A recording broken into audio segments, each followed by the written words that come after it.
Hello, everybody. I have finally finished this book, and that is Kenobi by John Jackson Miller. It is a Star Wars expanded universe or legends book, whatever you want to call it. I grew up calling it the expanded universe. Disney, of course, has changed it to Legends. It even has this Legends logo on the cover of this particular edition. I actually kind of want to find a hardcover version because I didn't quite enjoy this book. So I would love a hardcover edition of this. I do actually have, no lie, two versions of Heir to the Empire. So I have like the newer one that came out, and then I have like an older copy that's actually signed by Timothy Zahn. Sorry, my finger is really itchy. I don't know why. So there's that. Yeah. It took me a while to finish this book. I was using the audiobook. I highly recommend Star Wars audiobooks, by the way, because they're actually really fun. They're big production numbers. They got like official Star Wars music and sounds like from Star Wars. So like if there's a scene that says they fired a blaster, you'll hear a blaster shot, or you will also hear maybe the lightsaber being turned on type of thing. I don't know if that's the same for every audiobook. Maybe this audiobook that I was listening to was recorded before Disney bought Star Wars. I'm trying to think. This book came out in what? Let me see. Oh no, this was actually after. So George Lucas must have, or whoever was in charge of like Luke the books, when George Lucas was in charge, must have like commissioned this story, and it was originally done under George Lucas's time, but it wasn't published until after Disney had purchased Star Wars, because that was in what, 2012, right? So yeah, I don't know. Anyways, this was actually a really good book. Yes, it took me a while to get through it. I think I was partly distracted by the Kenobi TV series. Obviously, watching not even 6 hours worth of television versus reading a 418-page book. That's how many pages are. This little extra bit is like sneak peeks of other Star Wars novels. So this is the main chunk of the book right here. Yes. So I think that was a big distraction. And also, excuse me, I've been not in a reading mood really lately. As well, sometimes you just gotta be in the mood to read, you know what I mean? And I've kind of been like worried about work and things like that. So I haven't even been in the mood for a lot of stuff. Like I don't know. But I said yesterday I had like 3 hours left of the audiobook. I'm like, you know what? I'm gonna plow through this book, and I finished it. I do like this book. I want to be clear, I like this book. I actually give it 5 stars. What I like about this book is it's set directly right after the events of Revenge of the Sith. You actually start the story off with a scene in a cantina, and I think they are in Mos Eisley.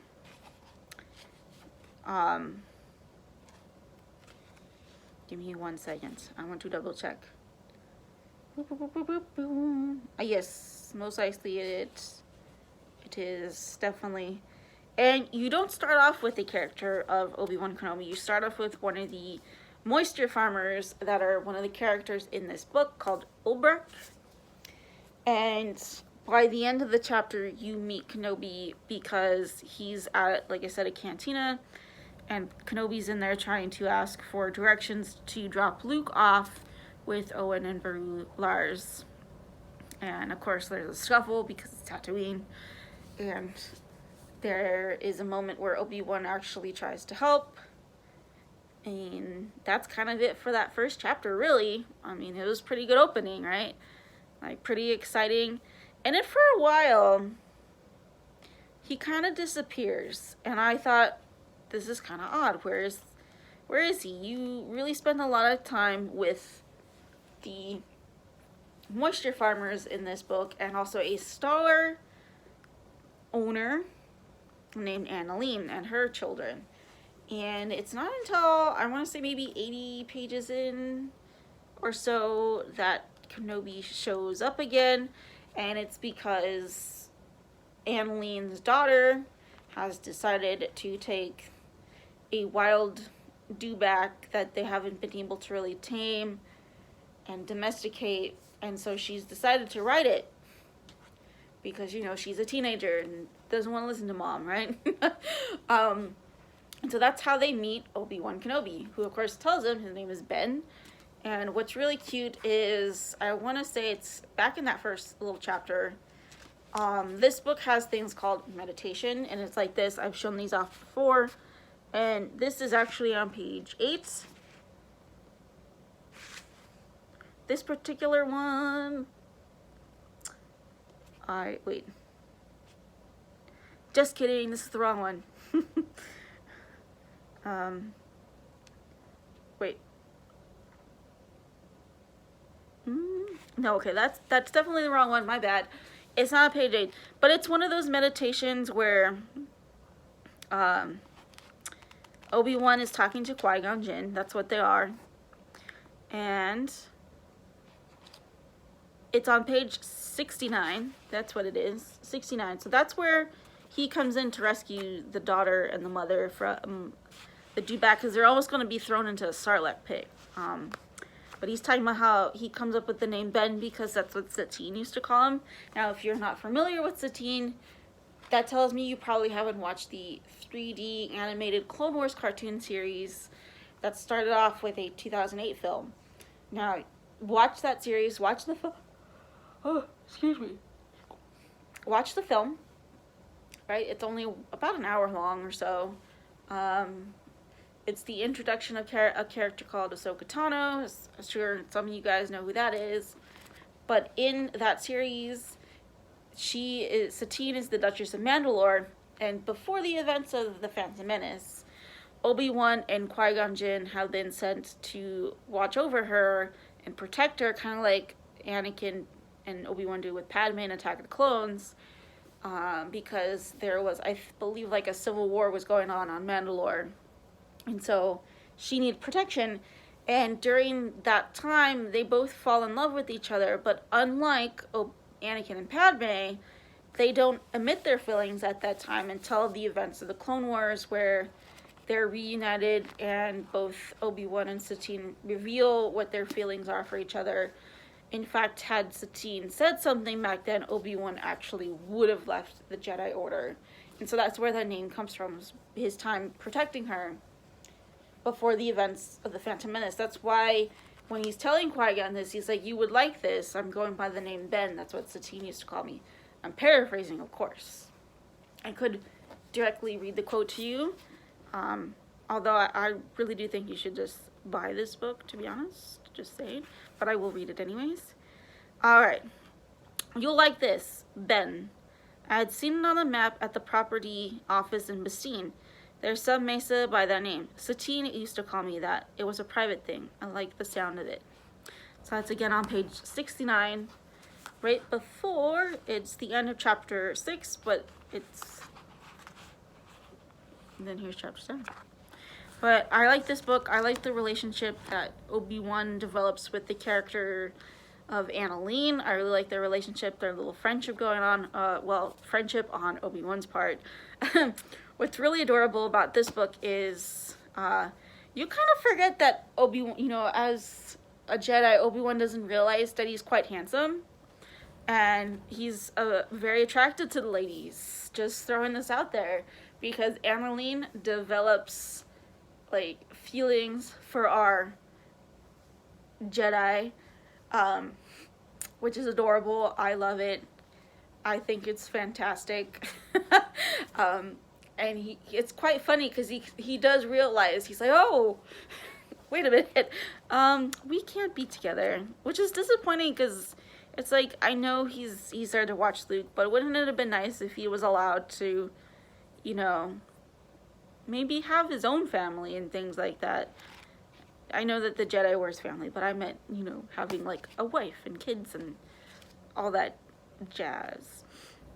You know, maybe he realizes that, you know, what led to Anakin's downfall was, unfortunately, the fact that he had to keep so many secrets and that he wasn't allowed to feel, and he wasn't allowed to love. And I do think it's kind of silly that the Jedi did that, because you definitely know Obi-Wan loves Anakin. He says it in Revenge of the Sith.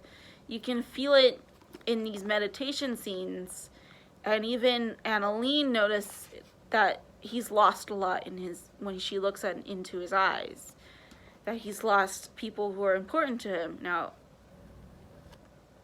if the Jedi had been more open and with feelings, like the things that Obi-Wan are feeling probably wouldn't have happened, because Anakin would have all the help he needed from the get-go. You know, this child seriously needed some help, like, I mean, especially to deal with what his childhood was like before becoming a Jedi. Just throwing it out there. But I noticed in this particular novel that he hasn't found out that Anakin survived their duel. And I have a feeling that the book Dark Lord, The Rise of Darth Vader, which is right after the events of Revenge of the Sith as well, I believe that's the book where he finds out that Anakin lived. I don't know if that's during this book or after this particular book, or if they're set at the same time. I'm not entirely sure. I don't remember much about that book. I do have the book. I question that. I'm pretty sure I have that book. Am I entirely sure? I don't know off the top of my head. But I'm pretty sure I have that book. And so he's dealing with talking to Qui-Gon Jinn. He doesn't actually get a response, by the way. It's just he's talking to Qui-Gon Jinn when he's meditating. Of course, ironically, he does talk out loud, kind of like how I'm doing, right? I'm by myself and I'm talking out loud. There's no one else in the house but the dog right there. So cute, right? Can you see her? And obviously she is not going to respond to me, but I'm talking to you guys, kind of like how Obi-Wan is talking to Qui-Gon in the book. And what's funny is the daughter, Callie, the daughter of Annalene, her name's Callie, the daughter's name, she has snuck away and gone to Obi-Wan's house, because, let's be honest, the daughter also happens to have quite the little crush on our dear Obi-Wan. And, she overhears him talking to himself. Now, she clearly doesn't hear anything important that he's saying, but I thought that was funny because she brings that up with her family, and the little brother, Jade, starts making fun about how Kenobi's crazy, and that becomes like a thing in the book with some of the people, is that, you know, Kenobi's this crazy person because he sits at home and talks to himself. And of course he lives out in the middle of nowhere on Tatooine. What kind of crazy person does that? Let's be honest, Obi-Wan was pretty smart when he picked his place to hide, because Vader, Anakin, would never set foot on Tatooine again, especially after the events that have happened to him in his life on Tatooine. And also, he sees no reason to go back there, probably, too, because it is ruled by the Hutts, and they're never going to have an Imperial presence there as well. So, also, it could maybe to Vader and Palpatine. Oh, that'd be such the obvious place. Of course, we're not gonna go look there for Kenobi. Although I should take that back. They do go to Tatooine to look for Jedi. So, in the Obi-Wan series, whereas in this book, there is no threat of Obi-Wan being discovered by the Empire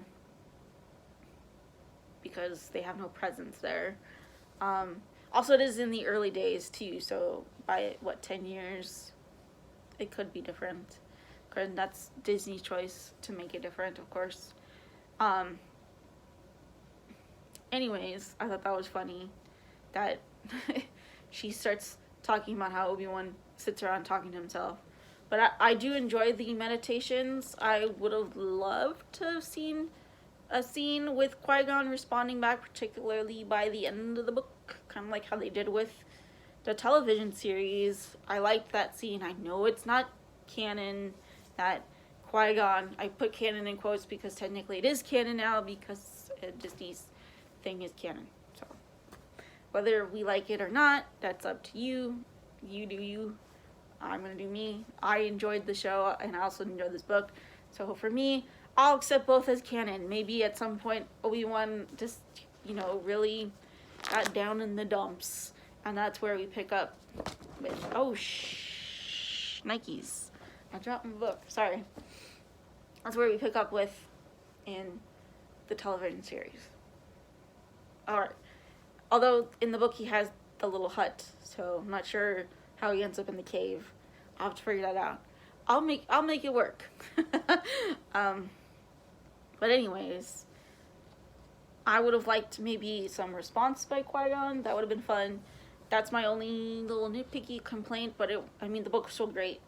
The main plot of this book is that there's a bunch of moisture farmers, and of course Annalene and her little store, and there's a group of Tusken Raiders, and it's kind of like these two parties butting head, and Obi-Wan's kind of thrown into the middle of this. I think, first of all, this book's overall plot would actually be a really good use for season 2, for the plot of season 2 of Obi-Wan Kenobi, the series. And you don't really have to worry too much about like Leia showing up and trying to come up with some way to get Obi-Wan off the planet to make it interesting. Because I actually thought I was really interested in what was going on, especially by the end of the book with Annalene and Oren. Wait, Warren? Oren. Hold on. Oren. Dang, what's his name? Oren. I was right. I thought I was saying it wrong. So Oren's one of the moisture farmers, and Annalene, of course, is the store owner, right?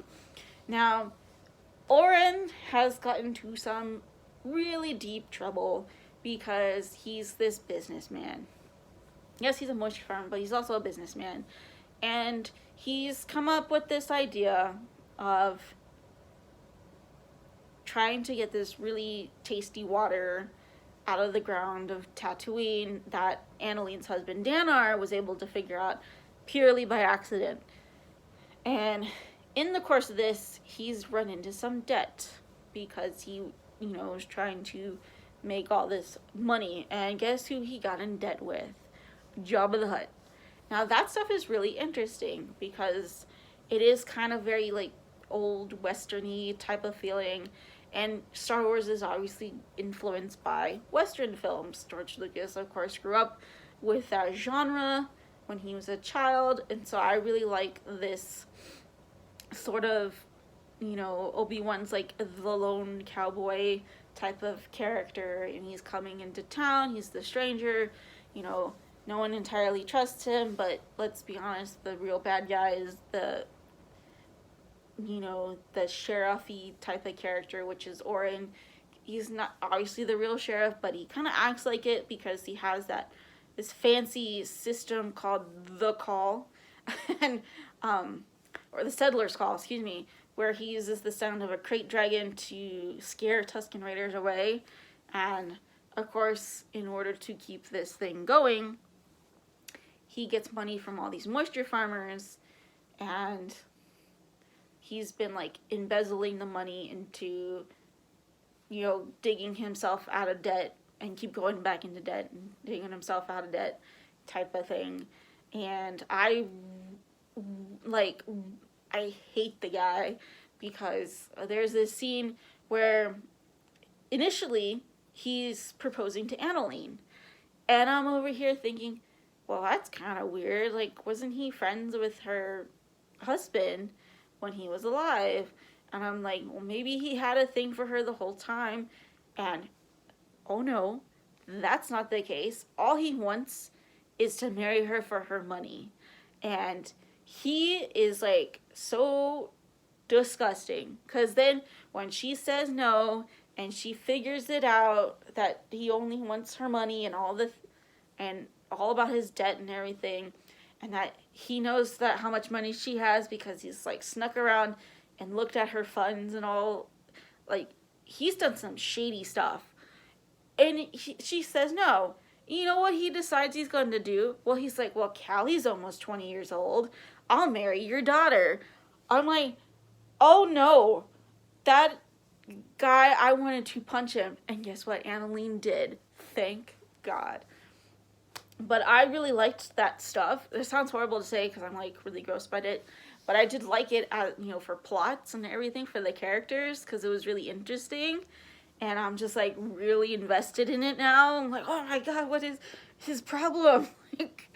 And of course, he's also so what's really interesting about the Tusken Raiders is that, yes, there's been a little bit more problems with them recently, but a little known fact about the events that happened in Attack of the Clones is when Anakin slaughters that village, the Tuskens get scared and they don't attack farmers anymore, like the other tribes of Tuskens, because they're scared that something will happen to them. Because the tribe that Anakin slaughtered was a very powerful tribe within the Tusken community. And so they're really concerned and they're scared. And so what Oren does is he takes the clothing and the weapons of the Tuskens that the farmers have killed, and he puts them on, and he gets his kids to do it, and he gets other people to do it that work for him, and he goes and he like raids farmers and beats them up so that they get scared, so that they give him money for the settlers call. But in reality, he's using it obviously to, fund his debt with Jabba the Hutt and make payments back to Jabba the Hutt and so forth. And I'm just like, this guy's despicable. Like, the Tusken Raiders in this book come across as the heroes, as the victims, compared to the human characters. The human characters are absolutely awful. It's like, what? And I think that would be a really interesting dynamic to see because of, obviously, with how the Tuskens are portrayed in the Book of Boba Fett and even The Mandalorian, because they have been, changing how we are supposed to perceive the Tusken Raiders, right? And I think, yes, they're still quite, violent in their nature, but you're also a bit more understanding of them in this book, which I think is really interesting. Now, obviously, if they do this plot for Kenobi Season 2, there will be some changes made because, he knows that Vader's alive. He knows, Luke is older. He has been off planet and so forth. So those are factors that you can put in. He's obviously communicating with Qui-Gon Jinn. That's a big one, I feel. And another thing, it's not like a super, super big change because in the book, the Tuskens actually talk. Like, they're vocal. Whereas now within the Disney canon, they talk through sign language and signing. And so that will be a change that will need to be made for if they do this plot in Season 2, is that instead of actually communicating with their voice, they're communicating with their hands by signing. Which I think is fantastic, by the way. That is a change I'm really happy with. Because there should be more representations of individuals with disabilities I myself work with individuals with disabilities, so I don't know sign language personally. I should probably learn. um, that's on me. I should learn, really. Excuse me while I get a drink.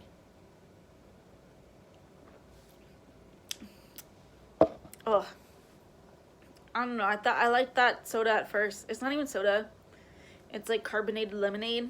I guess it is soda, let's be honest. It's, what was it, Sunkiss berry lemonade, and it's like this bright blue color. I don't know. I've come to realize as I've gotten older, when it comes to soda, I really only like regular Coke and like cherry Coke the most. I'm okay with like vanilla Coke and cherry vanilla Coke and like orange vanilla Coke, I think it is. But other than that, I don't really care for soda. I do enjoy like a cherry Dr. Pepper, I've noticed. And I think that's kind of it with Dr. Pepper. I can't drink the regular Dr. Pepper or even, what is it, the Dr. Pepper and cream soda. I just, ugh, it's so gross. Why do we keep getting it? I don't know.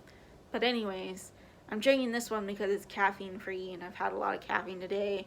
I had like a cup of coffee this big this morning, so I should probably not have any more caffeine for today. But anyways, back to the Tuscans. Like I said, I don't know sign language. I need to learn. I should probably learn just in case I need to be able to communicate with a student. You never know. But that would be, like I said, a change. It's not like a big, huge change, like having the story take place 10 years later type of thing. So that's what you're going to have to do if you use this plot for season 2 of Kenobi, which is cool. But I think this would be a great plot for season 2, by the way. And I really enjoyed this book. I can't wait to read more Star Wars books. I'm so, like, really hardcore in love with Star Wars again. I'm so happy. I'm gonna have to find room for my Star Wars books now, because I don't have that much room in my room. No joke, I have like a little box, I guess you would say, like a plastic, you know, one of those plastic container things that you use. I have one literally full of books that it's overflowing with books that I haven't read yet. Some of them are Star Wars, some of them are not. Behind my phone right here, there's at least 3 Star Wars books and the My Hero Academia manga that I still haven't finished reading. That one's more of a I'm not really enjoying it type of thing, and that's why that's taking longer to get through. I'm sorry, people who like My Hero Academia. I guess it's not for me. But yeah. Also, before I end the video, check out, here's my Ito bag. Oh wait, you can't even see it. There's no lights. It's so dark in here. Well, not really. Let me turn the light on.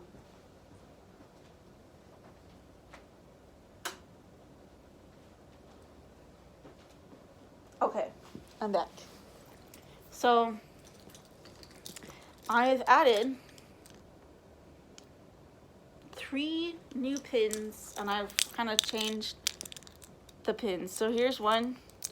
I got Kenobi and episode 2 Anakin. He is holding a lightsaber, but it's covered by Ahsoka. And this little episode 1 Anakin. And so here's what the bag looks like now. I have Cassian over here. Sorry, he's away from Jin. But Anakin's away from Padme too. Actually, that's not even... It's technically Sabe, who's the handmaiden. Because I don't think Padme actually wears that outfit in The Phantom Menace. So I should probably actually change that to be Padme. I think most Padme fans just kind of include this outfit. I'm sure she did wear it at some point in time as queen. But yeah. Anyways, so if you haven't read any of the Legends books, I highly recommend them. I haven't read the new, like, actual canon books just yet. I'm apprehensive, let's just say. Just because I don't know if they're going to be as good.